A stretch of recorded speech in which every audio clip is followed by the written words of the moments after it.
Ating pong pag-usapan sa ngayon ay matindi na naman ito na discovery. Lumalabas po na yung mga pulis na malamang ginamit sa tukhang operations na pumatay ng maraming mga uh, biktima sa war on drugs ay ginamit din sa pagpapatay ng sabungero. Ito po ay sinabi tinitingnan ni Department of Justice Secretary Boying Remulla. Maliban dito, may testimonya na lumalabas po na itong sistemang ito ay tinistiguhan mismo nung biktima na si Councilor Mangyat. So siya po ang nagsasabi na siya ang pumatay sa kanya po sa kanyang pagsasaliksik bilang dating pulis ay nalaman niya na yung mga baril na mga bala na nakuha sa pagpatay sa kanya ay na cross-match na siya ding bala ng mga baril na ginamit sa pagpatay kay Police Captain Christopher Hieronimo at saka isa pang police officer na si Edwin Chavez. So, matindi, no? Ibig sabihin, ito yung katibayan. Ano lang ibig sabihin nito? Maari, pwede sabihin natin na ang gumamit ng baril na inambos na mahigit 200 bala nung inambos si Councilor Mangyat ay siya din ang baril na ginamit sa pagpatay kay Police Captain Christopher Hieronimo dun sa Silangan Exit diyan sa Laguna, sa SLEX, South Luzon Expressway. At siya ding baril na ginamit sa pagpatay kay Edwin Chavez. Nung ibig sabihin, ngayon lumalabas according to the testimony of alias Dodon, alias Tutoy, ay sabi niya, hindi alam ni Councilor, sinong pangalan ng Councilor Arvin Mangyat, hindi niya alam kung sino nagpapatay sa kanya. Ngayon na lang, ito na lang huli nang lumabas si alias Tisoy, alias Totoy, nung nagsabi sa kanya na nagpapatay pala sa kanya ay si Atong Ang. At hindi buong akalain ni Councilor Arvin Mangyat, councilor po siya sa Calamba City ngayon, na yung kanyang nakaraan bilang isang master agent ng pitmaster ay magdulot sa kanya ng kamatayan kung hindi siya maswerte. Maswerte siya, 2 beses po siya pinaambus, pinapatay. Yung isa, mahigit 200 bala ang niretrat sa kanya sa loob ng sasakyan niya at siya'y naupo na lang sa loob ng kanyang manibela at wala siyang driver noon. Hindi siya natamaan na kahit isang bala. Grabe. Ano ba yan? Milagro. Sabi ng iba na mga subscribers na sa akin na nagko-comment, sabi nila talagang may anting-anting ito si Arvin Mangyat. Yun ang sinasabi nila. Well, whether it is anting-anting or not, the fact remains na 2 beses siya inambus na ganun. Yung unang ambos niya, gabi yun, madaling araw. Nanggaling siya sa kanyang opisina doon sa Calamba.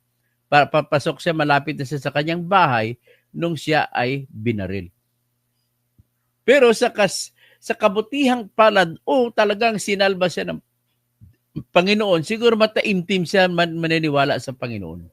Kaya ni isang bala po sa 200 na binuga ng mga baril ay hindi tumama sa kanya. Pero ang kotse niya tadtad ng bala. Pero siya naupo lang siya sa upuan niya sa manibela. Pero ni isang bala walang tumama sa kanya. Ang tumama lamang sa kanya yung mga nabasag na mga ng salamin at yun ang nagsumugat sa kanyang katawan. So magandang umaga si Argo. So yan pong ating pag-usapan sa ngayon. Ngayon, na punta dito sa usapin na yung mga pumatay sa kanya amalis pumatay o nag-attempt o nagtumangka na patayin siya, ay sila rin ba yung ginamit sa tukhang noong araw? Kasi ang katwiran, ang mga bala na sa pagsasaliksik, sa pagreklamo ni Arvin Manguiat, may ilang taon siya nagreklamo sa DILG, PNP, NBI, na dati siyang pulis, hindi man lang siya binigyan ng attention na checkin yung kanyang kaso. Hanggat sa may umasikaso sa kanya na yung mga bala na nakuha sa kanyang sasakyan ay nung pinagtugma ay tumugma pala, nag-cross-matching doon sa mga bala na nakuha sa mga pumatay kay Captain Christopher Geronimo sa Silangan Exit at kay dating pulis din na si Edwin Chavez na pinapatay, alam niya na pinapatay dahil po sa tukhang.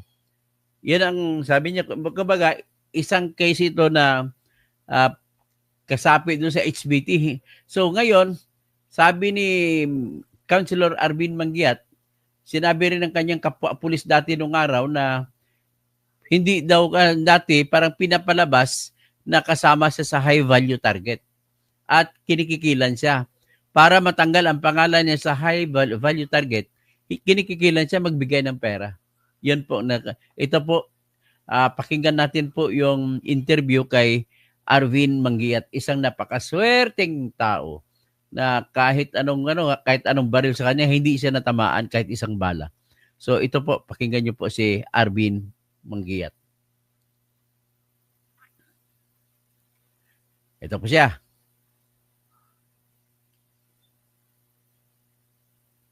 Ay, tandali. Nakasiro ang volume. So ulitin natin. May bagong potential witness sa missing Sabongeros case. Isang opisyal daw ng Calamba na tinangka umanong patumbahin ni Atong Ang noong 2021. Ang detalye sa exclusive agenda report ni Joash Malimban.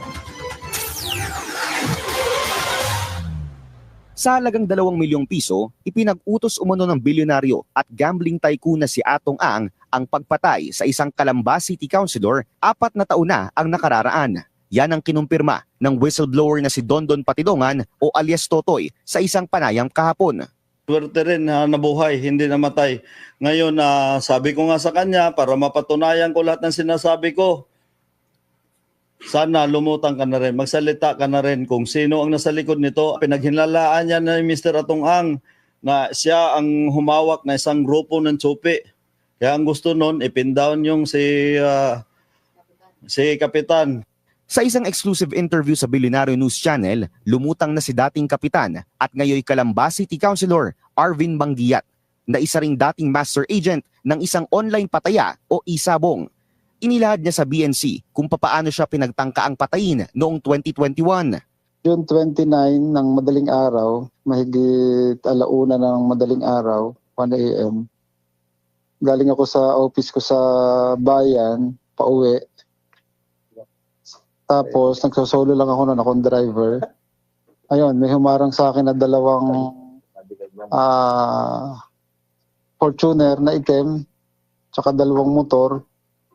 Tapos 6 na mga nakamahabay na mumutok sa akin na malapitan, siguro mga 2 di pa lang yung layo. Talagang ganun hindi masyadong malayo. 2 di pa lang.